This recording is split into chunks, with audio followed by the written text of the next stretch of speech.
నమస్కారం friends. Welcome to Daily Exam Bytes. ఈ వీడియోలో మనం 25 జాన్యువరి 2026 కరెంట్ అఫైర్స్ చూద్దాం.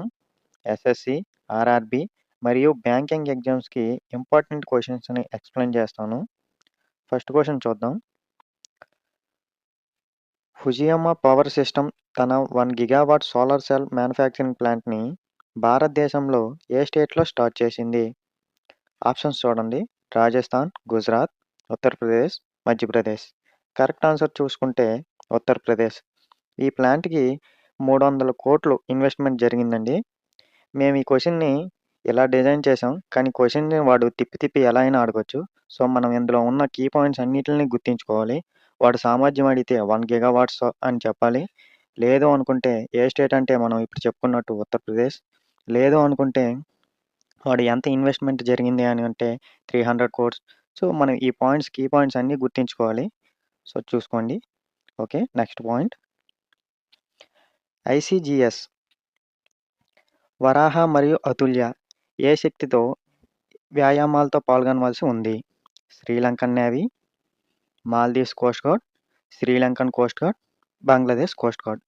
కరెక్ట్ ఆన్సర్ చూసుకుంటే శ్రీలంకన్ కోస్ట్ గార్డ్.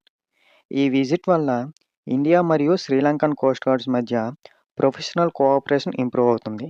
సో, మనం ఇందాక చెప్పుకున్నట్టు ఓన్లీ కంట్రీ నేమ్సే కాకుండా ఆ ఐసీజీఎస్ వరాహ మరియు అతుల్య ఈ నేమ్స్ కూడా గుర్తుంచుకోవాలి.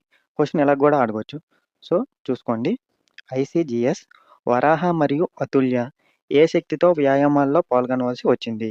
కరెక్ట్ ఆన్సర్ చూసుకుంటే Sri Lankan coast guard. Next question.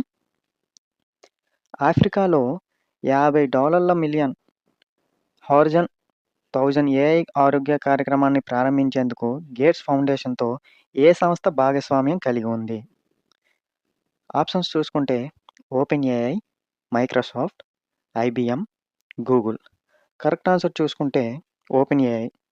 ఈ ప్రోగ్రాం ద్వారా 2028 వరకు 1000 క్లినిక్స్‌ని హెల్ప్ చేయడం టార్గెట్. సో, గుర్తుంచుకోండి. ఎంత? $50 మిలియన్ 1000 ఏఐ ఆరోగ్య కార్యక్రమాన్ని ప్రారంభించేందుకు గేట్స్ ఫౌండేషన్‌తో ఏ సంస్థ భాగస్వామ్యం కలిగి ఉంది? Open AI. Okay. Next question. కాబూల్‌లో భారతదేశం ఎంత ప్రాణాలను రక్షించే క్యాన్సర్ ఔషధాన్ని పంపిణీ చేసింది? 5 టన్నుల, 6 టన్నుల, 7.5 టన్నుల, 10 టన్నుల. కరెక్ట్ ఆన్సర్ చూసుకుంటే 7.5 టన్నులు. ఆఫ్ఘనిస్తాన్‌లో మెడిసిన్ షార్టేజ్ వల్ల, హెల్త్ కేర్ ఇన్‌ఫ్రాస్ట్రక్చర్ ప్రాబ్లమ్స్ వల్ల ఈ హెల్ప్ చాలా ఇంపార్టెంట్ ఇప్పుడు వాళ్ళకి.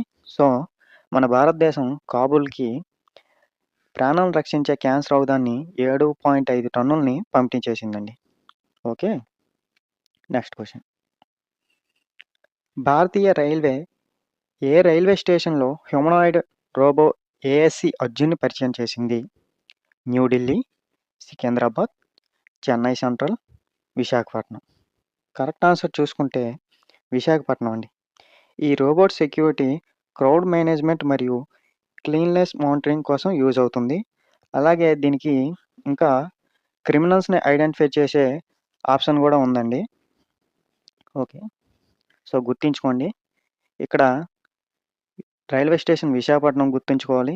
అలాగే ఆ హ్యూమనాయిడ్ రోబో పేరు ఏఎస్‌సి అర్జున్. ఇది కూడా చాలా ఇంపార్టెంట్. క్వెషన్ ఇలా కూడా అడగొచ్చు.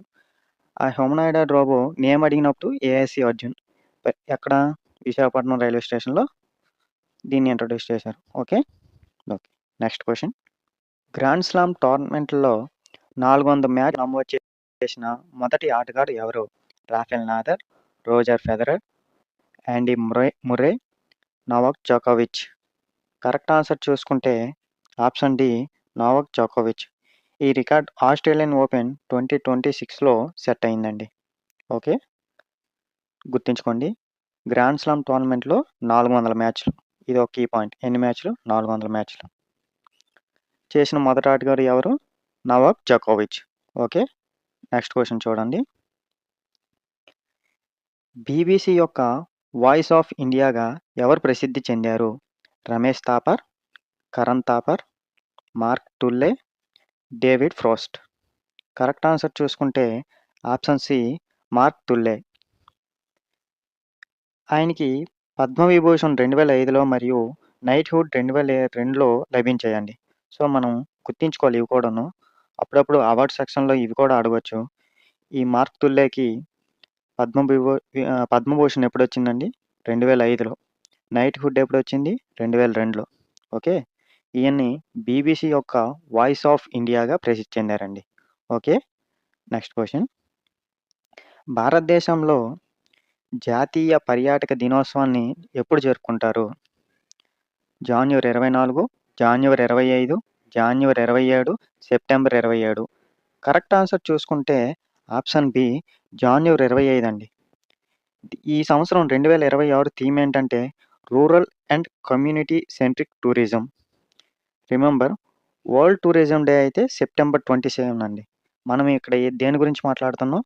జాతీయ పర్యాటక దినోత్సవం అంటే నేషనల్ టూరిజం డే ఎప్పుడు జరుపుకుంటున్నాం? జాన్యువరి 25. ఓకే. గుర్తుంచుకోండి. Next question.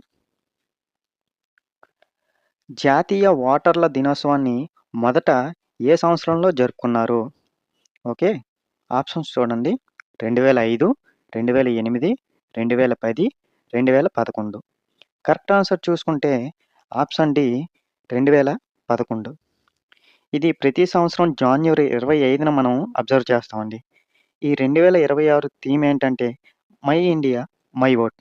సో, ఇందులో కీ పాయింట్స్ చూసుకోండి.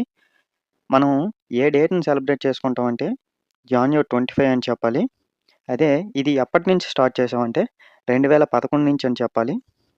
అలాగే ఈ సంవత్సరం థీమ్ ఇది 16థ్ ఎడిషన్ అండి. 2011 నుంచి ఇప్పుడు 16థ్. ఓకే. 16థ్ ఎడిషన్ థీమ్ ఏంటంటే my India, my vote. Okay. గుర్తుంచుకోండి. చూసుకోండి. ఇది పర్యాటక దినోత్సవం జాన్యువరి 25నే. అలాగే జాతీయ ఓటర్ల దినోత్సవం కూడా 2005నే. ఇక్కడ నేషనల్ టూరిజం డే. ఓకే. ఇది నేషనల్ వాటర్స్ డే. 2 ఒకే రోజండి. జాన్యువరి 25. ఓకే. నెక్స్ట్ క్వెషన్ చూద్దాం. ఇటీవల వార్తల్లో కనిపించే గులియన్ బారెవ్ సిండ్రోమ్ జీబీఎస్ అని ఏ రకమైన వ్యాధిగా వర్గీకరించబడింది? చూసుకోండి. కరెక్ట్ ఆన్సర్ చూసుకుంటే ఆటో ఇమ్యూన్ న్యూరోలాజికల్ డిసార్డర్ అండి. రీసెంట్ అవుట్‌బ్రేక్ మధ్యప్రదేశ్‌లో నీముచ్ డిస్ట్రిక్ట్‌లో రిపోర్ట్ అయింది. అందువల్ల ఇది ఇప్పుడు న్యూస్‌లోకి వచ్చింది. జీబీఎస్ అండి. మీరు ఈ ఫుల్ నేమ్ కూడా గుర్తుంచుకోవాలి. క్వెషన్‌లకు కూడా అడగొచ్చు. Guillain Barre syndrome. ఇది ఏ రకమైన వ్యాధిగా వర్గీకరించబడిందంటే auto immune neurological disorder. Okay అండి. ఇది ఇక్కడ మధ్యప్రదేశ్‌లో ఎక్కడ డిస్ట్రిక్ట్ నీముచ్ అండి. ఓకే. గుర్తుంచుకోండి. Next quiz of the day అండి. మనం ఆల్రెడీ ఈ క్వెషన్ గురించి డిస్కస్ చేసాం. మీకు ఒకవేళ గుర్తుంటే కామెంట్ చేయండి. Who became the first player to register 400 match wins in grand slam tournaments? ఓకేనా?